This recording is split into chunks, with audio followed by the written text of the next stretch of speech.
pemimpinan di dalam kitab suci sedikit, tapi kita langsung sandingkan sebelum analisa. Oke. Untuk itu, Pio, 1, 2, sampai 3 menit tentang situasi sosial politik Indonesia. Silakan, Pio.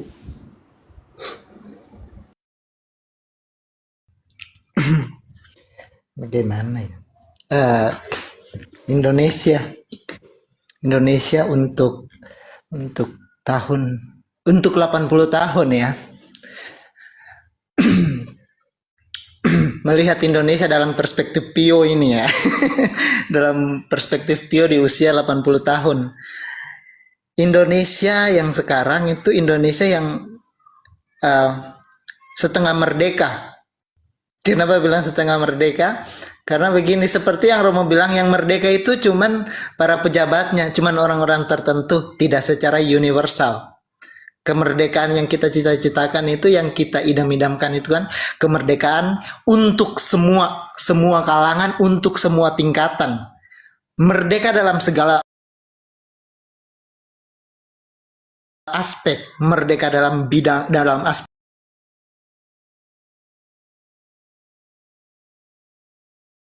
dan lain-lain. Namun hal itu kemudian tidak tercapai.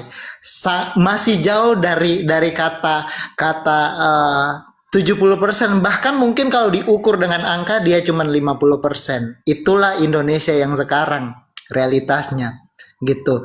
Aspek pertama, pendidikan. Pendidikan belum memadai, ya kan? Dari segi infrastruktur dan suprastruktur. Indonesia, kemudian aspek ekonomi juga iya. Dari infrastruktur, kalau melihat data dari BPS dan beberapa lembaga independen, itu masih di bawah kata standar. Dari segi suprastruktur pendidikan, guru-guru dan para pengajar yang terlibat dalam proses mendidik para generasi bangsa itu tidak sejahtera gitu. Yang kemudian itu yang membuat saya berkesimpulan bahwa aspek pendidikan belum merdeka. Aspek ekonomi sama sekali, apalagi dari tahun 2013 dari tahun 2020 sampai sekarang, kalau pakai acuan itu menurut angka BPS itu tidak tercapai. Karena apa? Contohnya Papua saja itu sumber bendahara loh, itu bendahara Indonesia loh, gitu. Sumber keuangan Indonesia, APBN seharusnya, tapi nyatanya tidak. Masuk sampai Kalimantan, masih banyak kok angka kemiskinan. Papua sebagai negara penghasil tambang terbesar ketiga atau keempat di dunia, nyatanya angka kemiskinan di Papua masih sangat rendah, masih masuk dalam 10 besar gitu. Yang kedua, Kalimantan masih banyak kok infrastruktur yang belum memadai di Kalimantan. Begitu, belum bisa terjangkau, belum dikatakan bisa memenuhi standar. Itu dari aspek ekonomi ya, dan juga daya beli. Mau ditinjau dari aspek mikro maupun makro, ekonomi makro ataupun mikro, belum ada pencapaian yang bagus untuk ekonomi. Terus dalam aspek sosial kita masuk kepada persoalan sosial di masyarakat. Intoleransi masih tinggi. Saya dari beberapa tahun lalu pernah masuk dengan tim setara institut yang mencatat angka intoleransi dan turun ikut mengadvokasi kasus-kasus terkait intoleransi masih cukup tinggi. Itu aspek sosial. Demokrasi, banyak kita dijebak, masyarakat itu dijebak dengan undang-undang ITE dan lain sebagainya, agar kita tidak bisa bersuara, menyatakan pendapat, kebebasan berekspresi itu kita dibatasi dengan undang-undang begitu. Apalagi jadi kita kalau dalam semua aspek itu kita belum benar-benar merdeka gitu, belum benar-benar merdeka ya. Saya tidak paham ya, mungkin nanti Romo yang kemudian meninjaunya dengan dasar biblis, tapi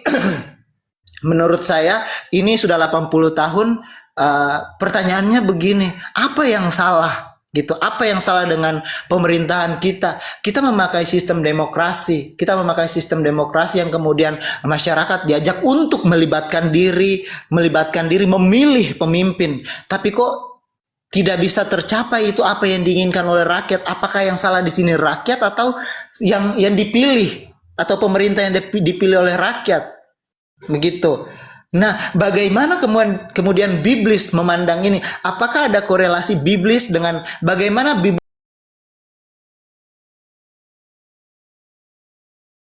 memandang sistem demokrasi yang diterapkan di negara ini? Begitu, itu pertanyaan pertama, Romo. Bagaimana biblis? Apakah ada korelasi? Apakah biblis mengiyakan sistem demokrasi kita? Dan yang kedua, apakah biblis karena gini, ketika pemimpin ya terlibat dalam kontestasi politik atau menjalankan pemerintahan, itu pasti banyak yang dihadapi. Contohnya, ada case yang kemudian seperti ini. Lebih baik membun-bun satu orang untuk menyelamatkan 1 juta orang. Begitu. Ada case-case yang seperti itu, Romo. Bun-bun satu orang untuk menyelamatkan 1 juta orang. Bagaimana biblis memandang itu? Begitu. Yang selanjutnya, bagaimana Alkitab memandang setiap sila dalam Pancasila yang seharusnya kita jadikan landasan untuk berkehidupan bernegara kita. Gitu. Selesai, Romo. Ayo mulai dari mana nih, ayo? Oke, kita pakai analisa dulu. Analisa, dua hal yang penting sekali, lihat analisa. Pada saat itu Yesus bersama para rasul berhadapan dengan situasi sosial politik Israel, tetapi dipengaruhi oleh dominasinya siapa di dalam Injil tadi, Ayu? Tidak, raja. Iya, tetapi orang mana? Karena mata uang itu menentukan siapa yang mendominasi. Romawi. Tunjukkanlah. Iya, Romawi kan. Mata uangnya siapa? Muka yang di koinnya itu, koinnya siapa punya? Kan pertanyaan Injil tadi. Betul, Pak. Berarti yang pertama, kekuasaan politik juga menentukan kekuasaan ekonomi. Dari segi itu, kita mau pakai analisa Injil yang dipakai untuk Indonesia ya sebenarnya. Injil untuk Gereja Universal Lukas ya. Tetapi ingat bahwa standar yang dipakai di dalam Matius 22 ya, kalau tidak salah itu. 22 ya. 22 ayat berapa itu? Yang tadi. 22 mulai dari ayat 15, satu perikop sampai 22. Sampai 22. Itu perikop itu, kepemimpinan itu akan digenapi dengan hukum kasih. Kalau kita lanjutkan sedikit dari 22 itu, kita mulai dari 37 sampai 40. Jadi kita lihat bahwa standar kepemimpinan Yesus bilang dalam pengertian itu, sebenarnya sebelum masuk ke hukum kasih, ketika Yesus bertanya, tunjukkanlah mata uang itu gambar dan tulisan siapa? Lalu mereka bilang gambar dan tulisan Kaisar. Dengan demikian, ada kevakuman kepemimpinan atau tidak di situ? Tidak ada. Tidak, di Israel ada kevakuman kepemimpinan karena orang lain yang sedang bangsa lain yang sedang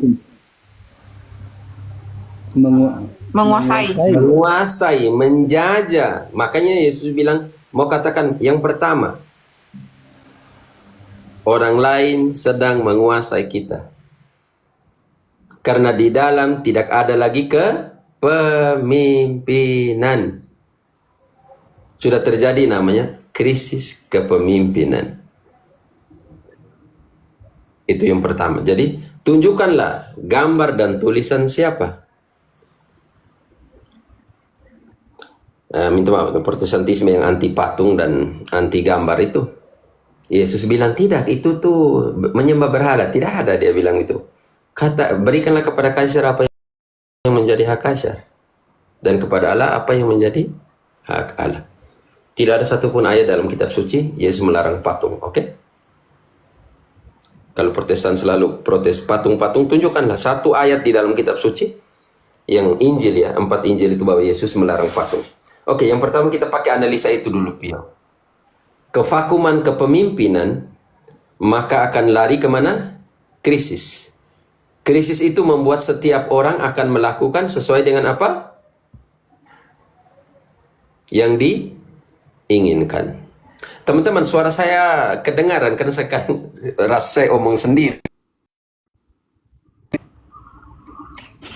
Kedengaran, Pater, kedengaran. Jelas, Romo, jelas. Jelas ya? Iya. Saya pikir saya omong sendiri, jadi satu harus buka mic-nya, kalau tidak. Oke, yang pertama kita pakai analisis. Krisis di dalam konteks itu. Ketika Yesus bilang, tunjukkanlah mata uang, itu tulisan dan gambarnya siapa? Ternyata dikata itu kaisar. Kalau kaisar, kepemimpinan sudah dari orang Romawi.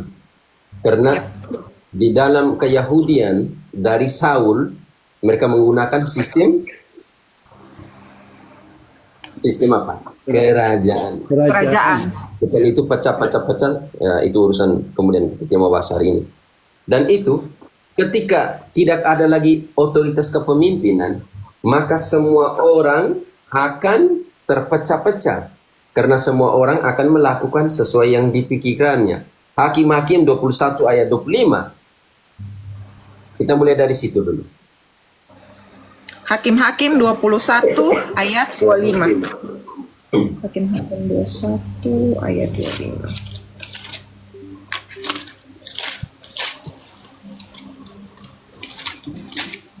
dua satu ayat 25. Pada zaman itu tidak ada raja di antara orang Israel, tetap setiap orang melakukan apa yang benar menurut pandangannya sendiri.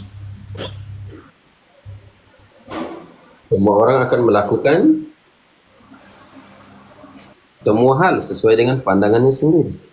Kalau kita mau lihat analisa dalam pengertian itu, walaupun ada yang menafsir dalam konteks bahwa 100% Indonesia, 100% Katolik ya, dalam pengertian mendasarkan ayat ini juga dalam pengertian itu. Tetapi lebih jauh harus dilihat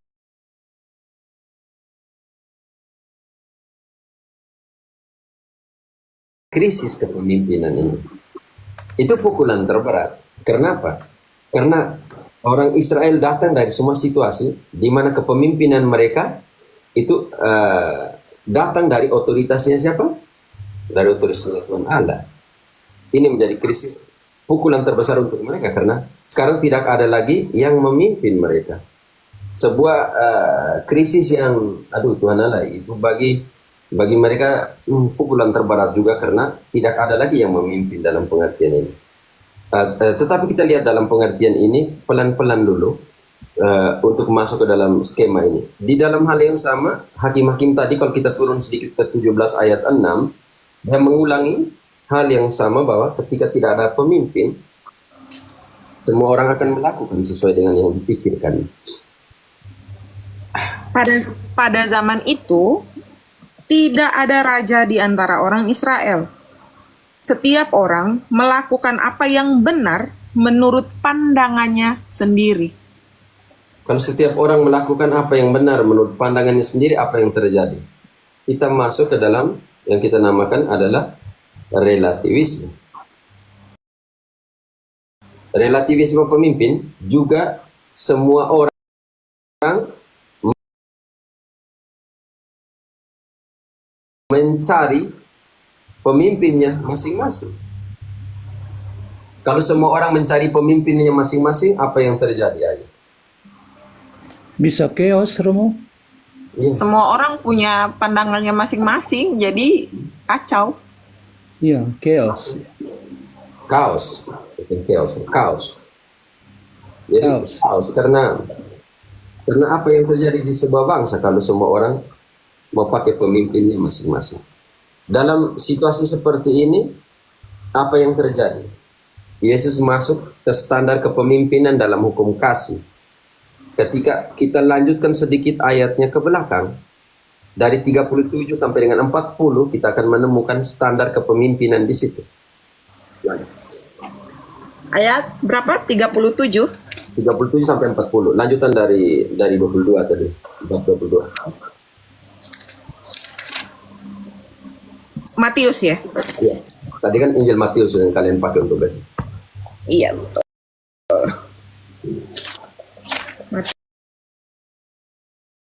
Matius 22 ayat.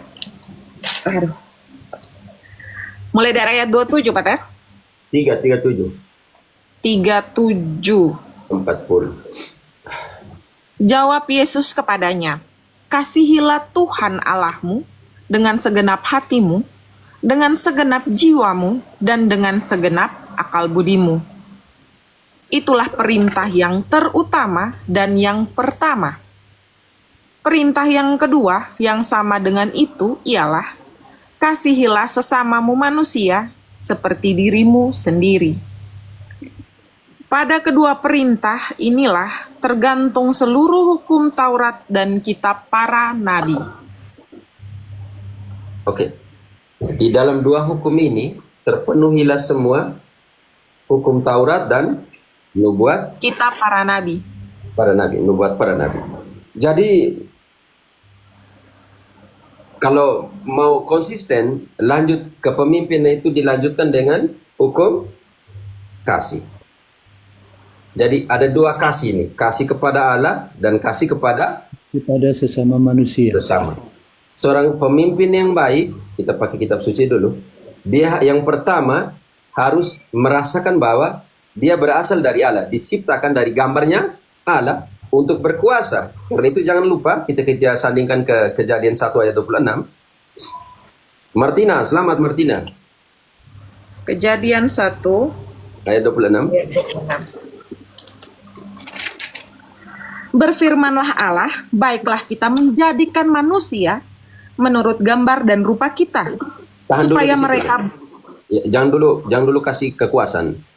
Yang pertama, dia harus diciptakan menurut gambar dan Gambar rupa Allah. kita.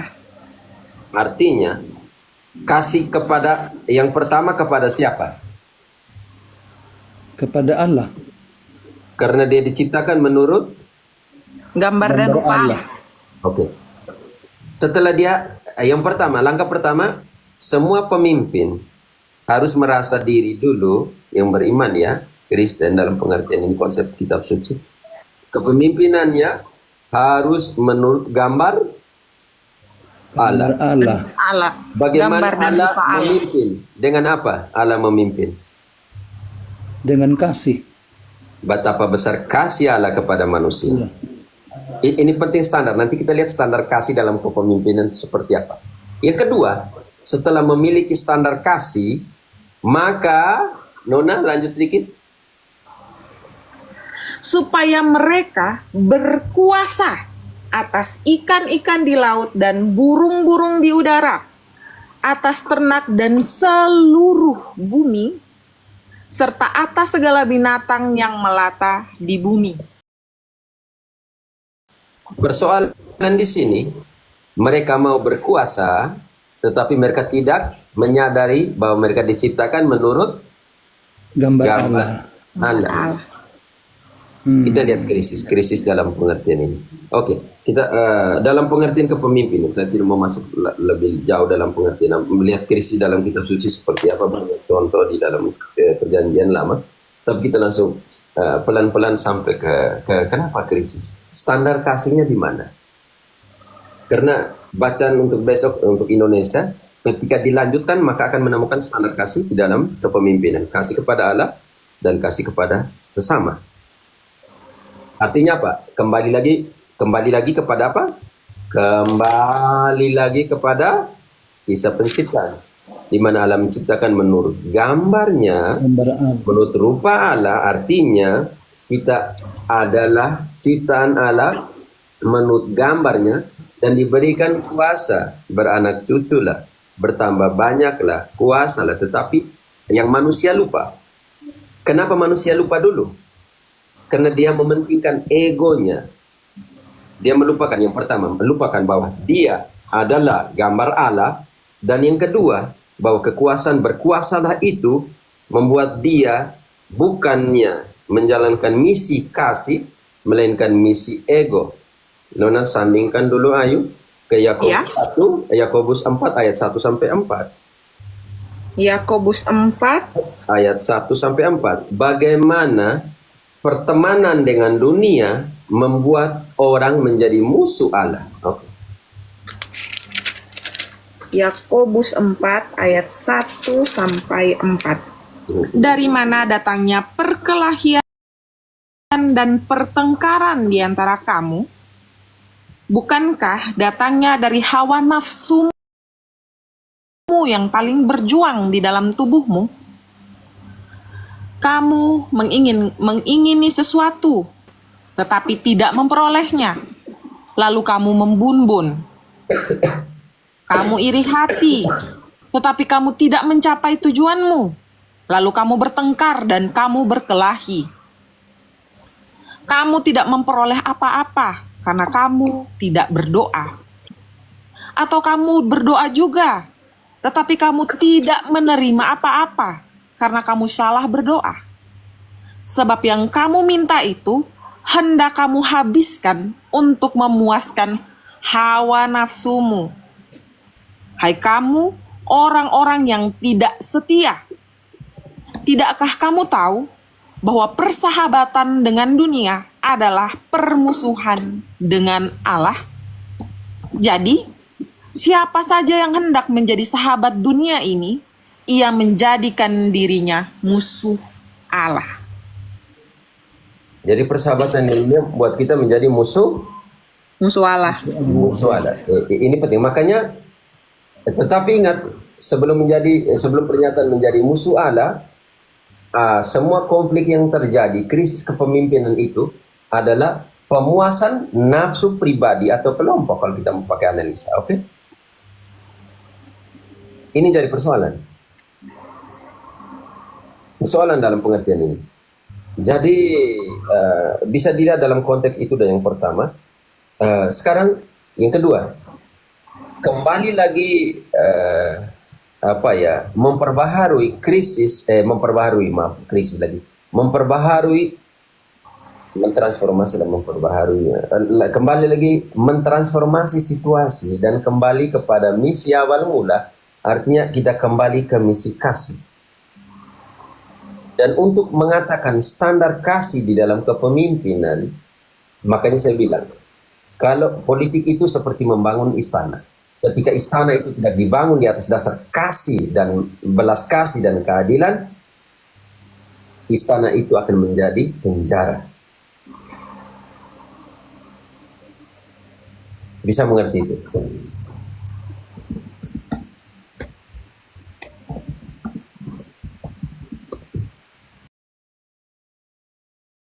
Pio? Halo? Ngerti Romo. Oke, ini penting sekali. Jadi, ketika istana politik itu seperti membangun istana, ketika tidak dibangun di atas dasar kasih dan keadilan, maka istana itu akan menjadi penjara.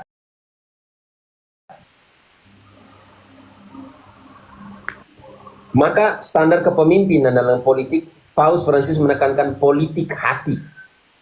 Dia bilang, kita ini tidak seperti politikus yang selalu mengatakan untuk rakyat, tapi tidak pernah bersama dengan rakyat.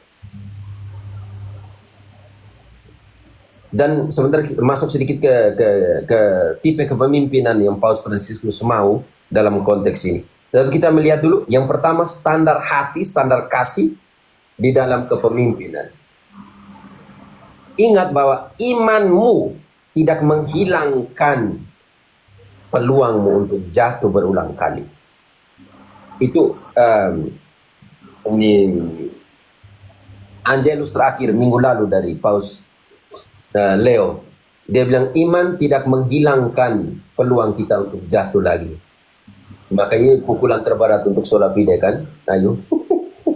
Ya betul. Jadi, analisa lah pelan-pelan Paus Leo ini. Oke. Jadi iman tidak menghilangkan engkau untuk jatuh lagi. Jadi jangan pikir bahwa saya sudah beriman Katolik, tapi kalau kita mau analisa, Google dong, Pio, provinsi terkorup di Indonesia. Tidak usah malu-malu malam hari ini. Kita bongkar semua. Google, provinsi terkorup di Indonesia.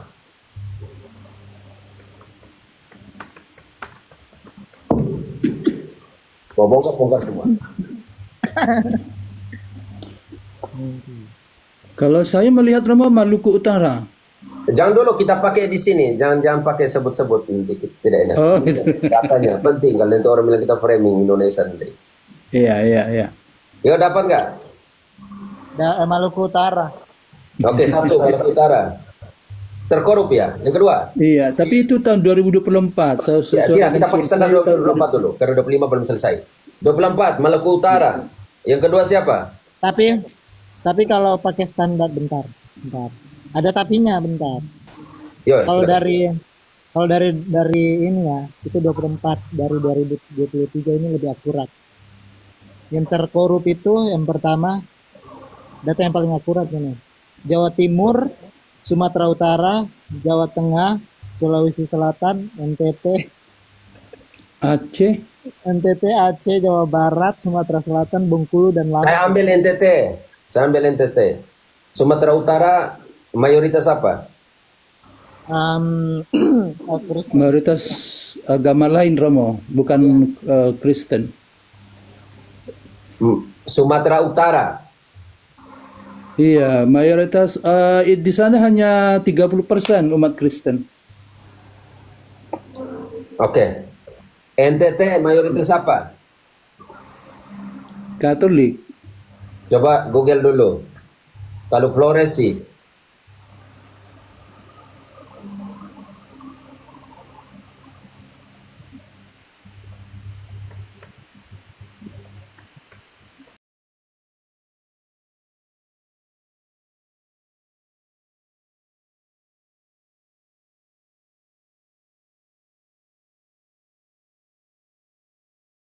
Bahaya ya.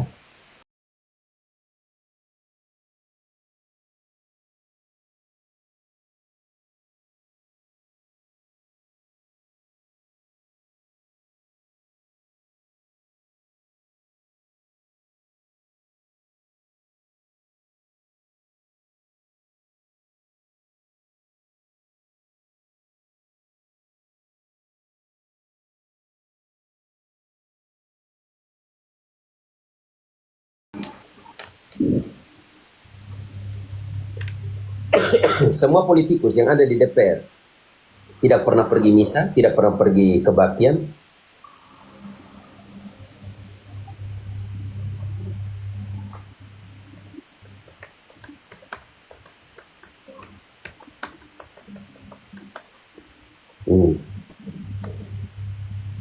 Nah, ayo jawab semua yang ada di bawah ini.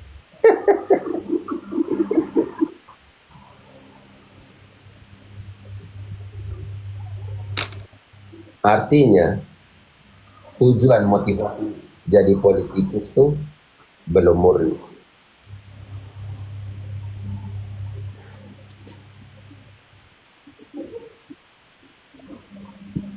Belum ada yang tahu di bawah. Yo, silakan. kalau Saya mesti kalau tunggu kayak jawaban. gitu, kalau seperti itu, bagaimana begini? Politik itu kan sebenarnya dia sesuai dengan sesuai dengan siapa yang berpolitik kan Romo, atau bagaimana?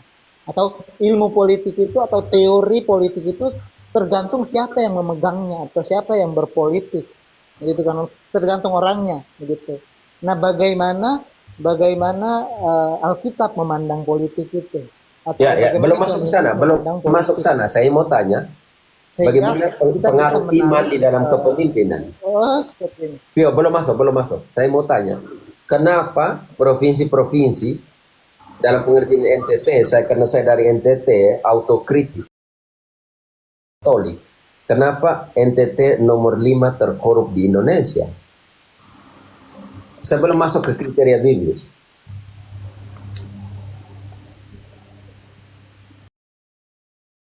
Artinya iman tidak dihidupi. Iman hanya dirayakan.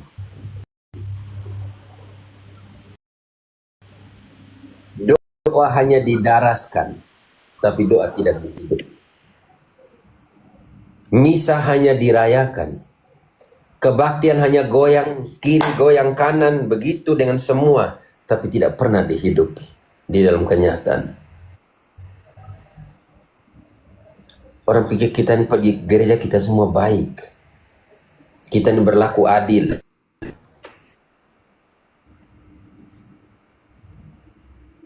Kita pikir kita kasih kolekte ini seperti orang Yahudi, kalau kasih kolekte harus kasih bunyi lonceng. Kalau kasih lebih banyak pasti dia dipuji, kalau tidak kasih atau kasih sedikit dia di belakang.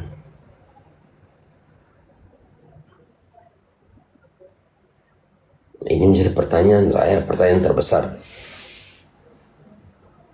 Kenapa provinsi yang mayoritas Kristen, yang menamakan diri Kristen, tetapi juga besar di dalam korupsi?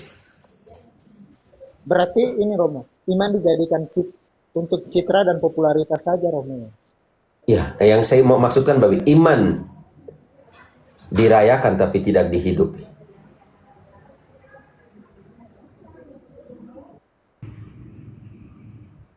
Ini juga menjadi pertanyaan terbesar untuk kita semua. Sekarang pertanyaan saya, semua politikus ingin hidup kekal, Pio? Oh, mereka Tidak, semua politikus kalau ditanya mau masuk surga? Oh iya, mau mereka. Mau. Meninggal seorang politikus, dia sampai di pintu surga, Santo Petrus terima dia. Dia bilang, engkau mau masuk mana? Neraka atau surga? Dia bilang, tunjukkan dulu. Ketika dia, oh ya saya bawa ke engkau ke neraka dulu. Dia bilang, dia ketemu dengan teman-temannya, para politikus yang lain. Pesta, pora, mabuk.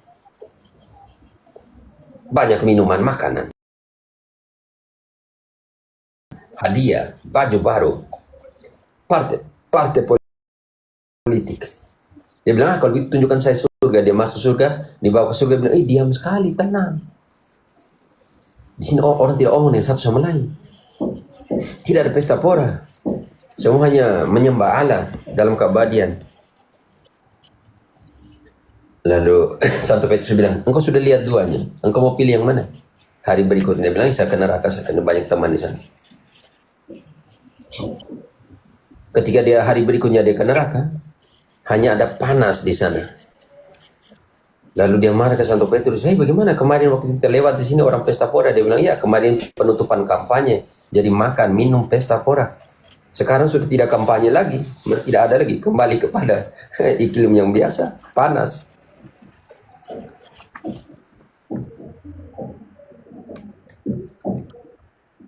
Yang para politikus nih, saya mau tanya kalau ada di sini, kalian mati, kalian bawa kah kamu mobil, kamu barang-barang ke kubur kah?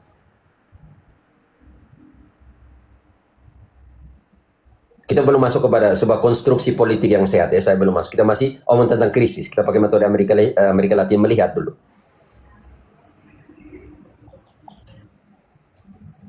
Kalian bawa, kamu punya kursi yang kamu duduk di DPR itu, ke kubur di kamu kubur juga kamu duduk di situ kan? Kamu bawa, kamu punya ini apa? Rekening bank kah? Gubernur yang korupsi itu. Bupati yang korupsi, camat, desa, pegawai-pegawai yang korup tuh. Kamu bawa kamu punya rekening kah? Taruh di kamu kubur, so kamu ada sana ada ATM untuk tarik kah?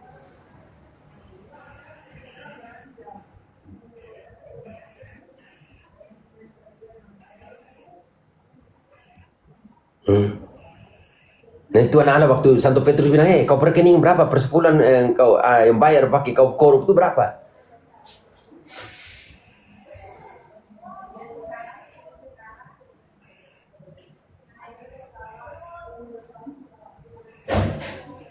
Pertanyaan terbesar untuk yang Katolik, yang Kristen. Semoga ada politiko yang dengar di sini. Masih dalam krisis dalam pengertian itu.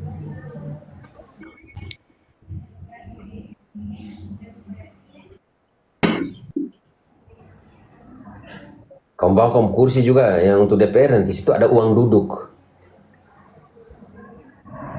Datang dengar, diam pulang. Waktu mau kampanye itu kamu kenal semua sampai Papa Melele, Mama Lele, penjual-penjual di jalanan kalian kenal semua. Setelah itu kamu buat aturan bilang kasih hilang semua penjual-penjual yang di jalan-jalan itu.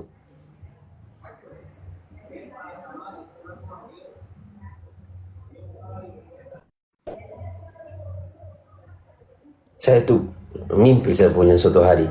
Semoga ada anggota DPR bilang saya mau bayar semua pajak selama saya 5 tahun jadi anggota DPR dari wilayah yang pilih saya.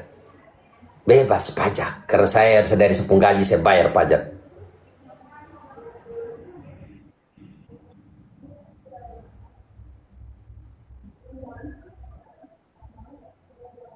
Suara kenabian seperti itu. Apakah saya akan menjadi musuh ketika mengatakan yang benar? Yesus dibunuh kan secara politik kan.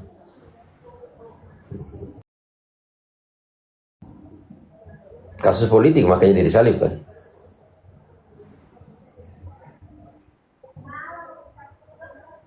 Yang kedua, banyak gereja-gereja yang terima bantuan dari para politikus seolah-olah tidak tahu bahwa itu hasil korup atau tidak. Gereja juga harus melihat diri. Lebih pasal boki kaum tanam terima bantuan dari politikus tidak tahu itu uang korup atau uang apa. Berpartisipasi. Oh ya, dapat dukungan dari gereja karena gereja terima hasil bantuan dari para politikus tidak tahu bahwa uang itu uang hasil korup. Di mana politik hatimu? Dan Paus Fransiskus bilang, setan masuk melalui saku celana, melalui dompet.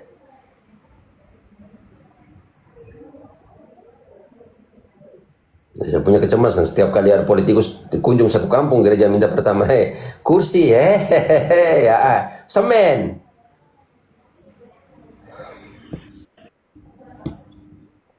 Minta maaf teman-teman para politikus ini. Ini anggap sebagai refleksi kepemimpinan.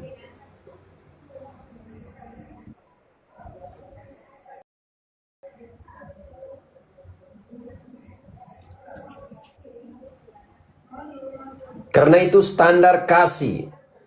Paus Fransiskus menekankan politik hati nurani. Dan itu Santo Paulus sudah menjelaskan kasih itu apa. 1 Korintus 13 ayat 4-7. Standar kasih dari seorang politikus yang beriman Kristen. Kasih itu apa? Kita kupas 14 saudara-saudariku. Kelipatan dari 7. Kesempurnaan dalam kasih itu seperti apa? Seorang pemimpin harus memiliki itu. 1 Korintus 14 mulai dari ayat 4. Kasih itu sabar. Tahan dulu. Sabar. Sabar.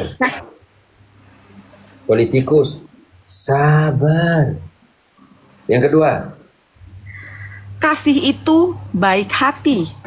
pemimpin, baik hati, tetapi dari gajimu, jangan dari korupmu. Oke. Waduh. Ia tidak cemburu. Tidak cemburu dengan ini apa namanya itu?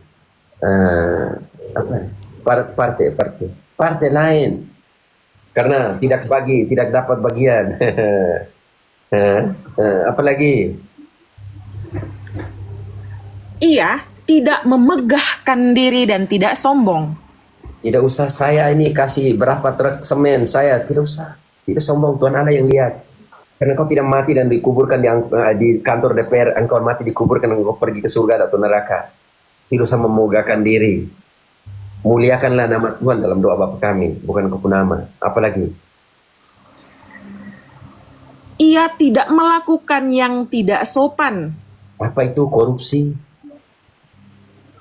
Tidak mencari keuntungan diri sendiri. Korupsi, nepotisme. Ia tidak pemarah dan tidak menyimpan kesalahan. Sengaja banting-banting meja waktu pertemuan pleno DPR. Ada maksud Mutasi semua. dong Romo. Mutasikan Mutasi orang, tindakan orang. Kalau dia jadi ada bupati, dia punya golongan di bawah, yang golongan bupati lain yang kali lalu bawah dikasih hilang semua kedudukan. Begitulah arus politik Indonesia, apalagi. Ia tidak bersuka cita karena ketidakadilan. Wow, itu tidak mungkin. Nah, yang kau pernah babat saya, sekarang saya babat engkau. Tetapi karena kebenaran. Sama WE, bukan karena kebenaran. Ia menahan segala sesuatu, percaya Tapi segala para pemimpin menahan sampai dia jadi pemimpin. Setelah itu balas dendam. percaya segala sesuatu, Ya Nona, percaya tetapi dengan uang di tangan. Kalau tidak ada uang, tidak percaya. mengharapkan Ya, segala sesuatu. sebentar. Proyek itu ditanda tangan oleh anggota DPR dan lain sebagainya. Minta maaf kalau saya salah. Dan satu tanda tangan dapat berapa?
Dan politik untuk 12 paroki, 22 paroki di Kepikipan Bejawa untuk perwakilan.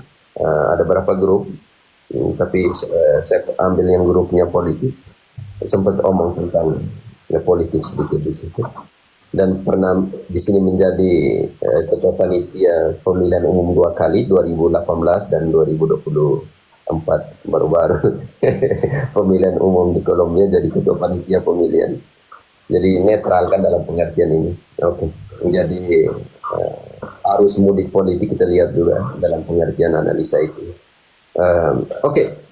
Sebelum masuk ke tema dalam pengertian bagaimana mengkonstruksi politik berbudi atau politik hati dalam pengertian ini, bagaimana menjamin bahwa kepemimpinan itu harus masuk ke dalam yang Kristen Katolik, masuk ke dalam konteks kepemimpinan Yesus. Saya bangga sedikit dengan Brasil dan Kolombia, dua negara yang sangat kuat di dalam pendidikan ajaran sosial gereja kepada awamnya. Di Brasil sendiri, satu teman kelas Avenal, dia seringkali membawakan politik juga untuk para calon DPR di Brasil, dan gereja paroki gereja menyiapkan awam-awamnya untuk masuk ke politik karena secara hierarkis tidak bisa masuk ke dunia politik. Gereja ya, uskup, imam, diakon tidak bisa masuk, sana hanya awam. Dalam pengertian ini, Brasil mempersiapkan awam-awam Katolik dengan ajaran-ajaran sosial gereja. Dan Kolombia, satu grup namanya Lazos Amor Mariano, pergerakan iman Sumur Maria, kelompoknya besar sekali. Mereka punya 3 perwakilan di DPR pusat yang menentang abortus, yang menentang euthanasia, mereka ini. Jadi mereka dikontrol dalam pengertian dididik di dalam ajaran sosial gereja.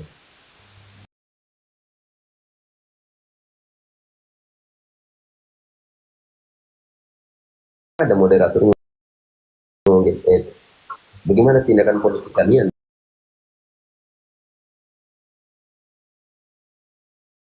Feromo semua. Ya, Sofi. Sampai. Jadi ini penting sekali. Perjalanan iman sebagai politikus Katolik di tengah pergulatan korupsi dan nepotisme di dalam struktur demokrasi. Saya kira ini gambaran komparasi kecil antara hidup Yesus pada saat itu, krisis kepemimpinan. Makanya Yesus bilang, tunjukkanlah tulisan dan gambarnya siapa?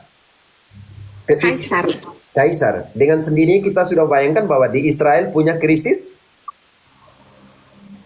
kepemimpinan. Tidak ada yang memimpin lagi sesuai dengan apa? Kehendak Allah. Tidak ada lagi pemimpin yang Allah bilang panggillah, hadapkanlah, pilihlah pemimpin. Karena kepemimpinan di dalam Biblis itu disandingkan dengan kegembalaan.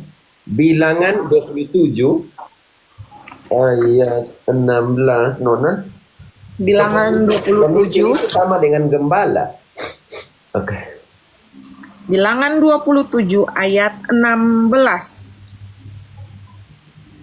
Biarlah Tuhan Allah dari roh segala makhluk mengangkat atas umat ini seorang yang berada di depan mereka ketika berangkat perang dan pulang, dan yang memberangkatkan mereka serta memulangkan mereka, supaya umat Tuhan jangan seperti domba yang tidak mempunyai gembala. Lanjut, Non, sampai 22. Domba liar ini. Jadi pemimpin sama dengan gembala yang memimpin. Ini penting sekali. Nanti kita sandingkan raja juga adalah gembala. Oke, lanjut sedikit. Ayatnya dilanjut. Lalu Tuhan berfirman kepada Musa, ambillah Yosua bin Nun, seorang yang penuh roh, letakkanlah tanganmu atasnya. Suruhlah ia berdiri di depan Imam Eleazar dan segenap umat, lalu lantiklah dia di depan mata mereka. Berilah dia sebagian dari wewenangmu, supaya segenap umat Israel mendengarkan dia. Lanjut, Pater? Ya, sampai 22. Atau langsung ke 22. Maksudnya pemimpin juga dia mendapat apa? Wewenang ya, otoritas. Otoritas diberikan kepada Musa. Musa ini hebat banget karena kalau Musa jadi pemimpin sejati, dia akan dia akan memberikan wewenang kepada yang akan menggantikan dia atau tidak? Nona. Ya, ada yang kalau dia ego. Halo. Dia Kalau dia wariskan. sangat egois, dia akan membagikan wewenang itu atau tidak? Tidak. Tidak, tetapi di sini apa yang dia buat ayat 22. Langsung ayat 22. Mm-mm. Musa lalu melakukan seperti yang diperintahkan Tuhan kepadanya. Ia memanggil Yosua dan menyuruh dia berdiri di depan Imam Eleazar dan segenap umat itu. Lanjut. Ia meletakkan tangannya atas Yosua dan melantiknya seperti yang difirmankan Tuhan dengan perantaraan Musa. Meletakkan tangan dalam proses kepemimpinan. Oke. Kalau kita mau nanti bongkar lagi semua ayat, hanya pelan-pelan mau katakan bahwa Israel mengalami krisis kepemimpinan, dan supaya jangan krisis, Tuhan menyuruh Musa untuk melantik seseorang jadi pemimpin, dan bagilah wewenang yang ada padamu. Jadi otoritas menjadi otoritas yang dibagikan, bukan otoritas yang dikuasai untuk diri sendiri. Ini yang harus dianalisa baik-baik dalam proses perjalanan kita atau dalam proses kepemimpinan dalam kacamata biblis. Oke, kita sudah melihat situasi Indonesia digambarkan oleh Pio, situasi biblis, dan saya tekankan sedikit bagaimana korelasi dengan situasi biblis, situasi Israel dengan situasi kita, walaupun tidak dalam konteks semuanya. Kita kembali kepada saudara-saudari yang ada di sini. Sebelum kita masuk ke dalam bagaimana rekonstruksi atau konstruksi kembali iklim politik yang sesuai dengan kehendak Allah.